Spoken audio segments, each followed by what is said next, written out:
What's going on, everyone? My name is SiahZ, and I'm sure as you guys throughout playing Space Marine 2 and doing the operations, you've realized that doing the high difficulty operations can sometimes be very daunting and challenging, maybe resulting in multiple failures. Well, today I wanted to go ahead and show you guys my advanced combat tips that will allow you guys and help you guys when doing those high difficulty operations, allowing you to do them much more easily than before. With that being said, let's get straight into the video. The first thing I'm going to share with you guys is how you can parry any attack. Now, everybody knows the parry system. Whenever the blue circle is flashing on an attack, click it, you'll parry and do damage to them or have a chance of a follow-up shot, etc. But you can actually do the same exact thing as long as it is not an unparryable attack, which is indicated by the orange circle. So you can go ahead and just press the button whenever you're about to get attacked, and you will go ahead and deflect/parry it, allowing you to do the same thing as it would normally would be, doing a follow-up shot, getting distance on the enemy, etc. Now, this is amazing in higher difficulty operations, allowing you to get much more control over the fight, do more damage on the enemy, etc. Especially if you don't have the time to dodge. It is really nice and is something else that everybody should have in their arsenal. Now, the next thing here I want to share with you guys is to be lookout for elites calling in backup. Now, you can easily see this by the icon above their head. Basically, it'll fill up over time while they're doing this call, and if it fully fills up, they will go ahead and call for reinforcements. Whenever you see that icon above the elite's head doing this, definitely prioritize with your team to go ahead and burst that enemy down. This will allow you to make sure that no reinforcements will be called, because in higher difficulty operations, it's easy to become overrun. So definitely be on the lookout whenever you see that symbol above that elite's head. Go ahead and prioritize, kill them, and this way you don't have to deal with that. Also, if you guys don't think this video is totally dogged, then maybe hitting that like and subscribe button, that would really help me, and currently that is the best way to support me. Alright, let's get back to the video. Now, speaking about elites, this leads me into our next thing, specifically on the Tyranids side.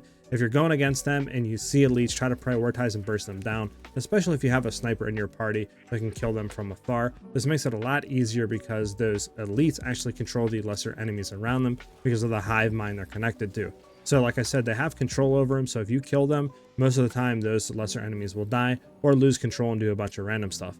So definitely, if you have a sniper, like I said, prioritize it and try to burst elites down before going into a fight. This will greatly decrease the amount of enemies you have to deal with, allowing you to get through missions much faster and with much more ease. Now, as you guys are going through these operations, I'm sure you guys are realizing that you're running out of ammo. Now, the one thing that you can look for is these loadout drop pods. These things are so versatile and are a must-hit spot basically whenever you see them. They're usually about halfway through the operations where you'll find them, but these things will allow you to change different loadouts, so you can go ahead and make different loadouts when you're back at the battle barge, allowing you to swap weapons, nades, secondaries, melee weapons, etc.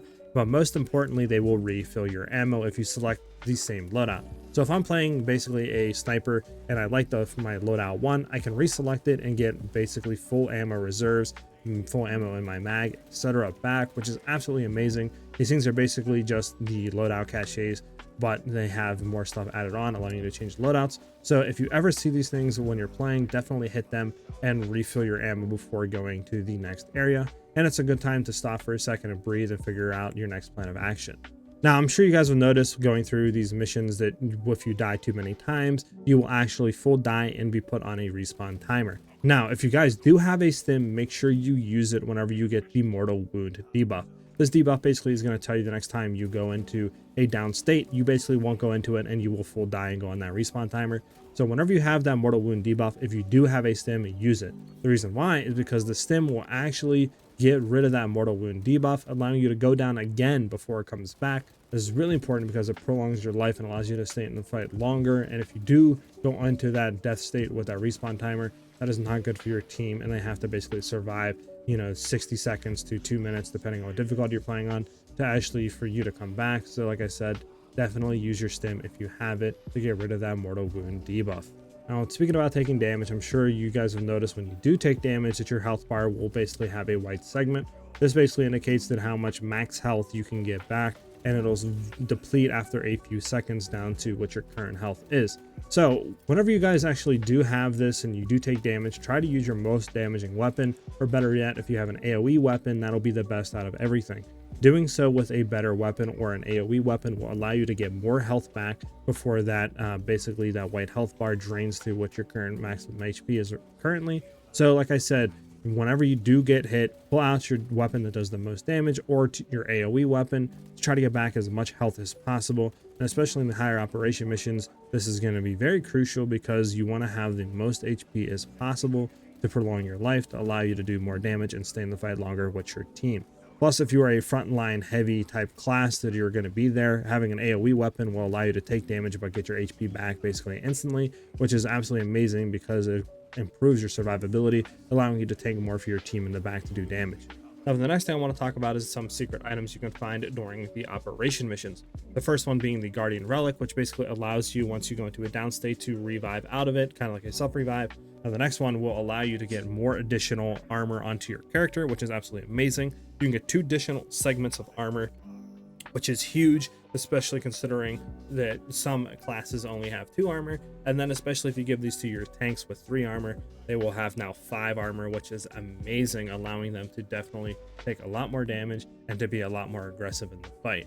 So definitely be on the lookout for these while you're doing the operation missions, as these can be a lifesaver. Speaking about items that you can find, definitely whenever you see the green basically ammo boxes or the green wooden boxes, whatever you want to call them, make sure you destroy them.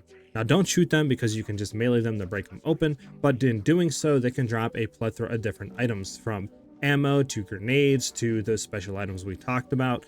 They can give you a lot of more additional stuff, especially if you're in an area of the mission where there is no like resupply to get your ammo back, and these drop ammo boxes. They can definitely help you get through a segment you otherwise couldn't, or allow you to do more damage with your team if you simply run out of ammo. So make sure you break these boxes whenever you see them, because they can give you a lot of useful items for your team. And then the second to last tip here I want to talk about is the executions.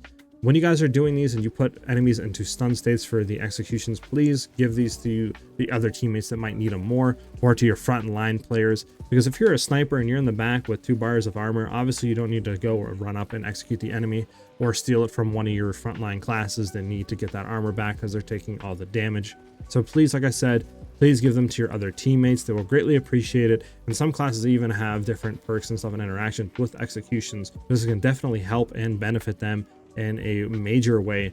So please just try to share them as much as possible when you're doing missions. Now, for our last tip here, it's just going to be a quick one. Whenever you're doing the missions, you might find that you see these green like AoE barbed wire looking type like damaging pools on the ground. Now, these things will give you poison infliction. They will proc poison on you. They will decrease your vision, will do damage as you move through them, and they're kind of annoying to deal with, especially because there can be a lot of these on the ground at one time.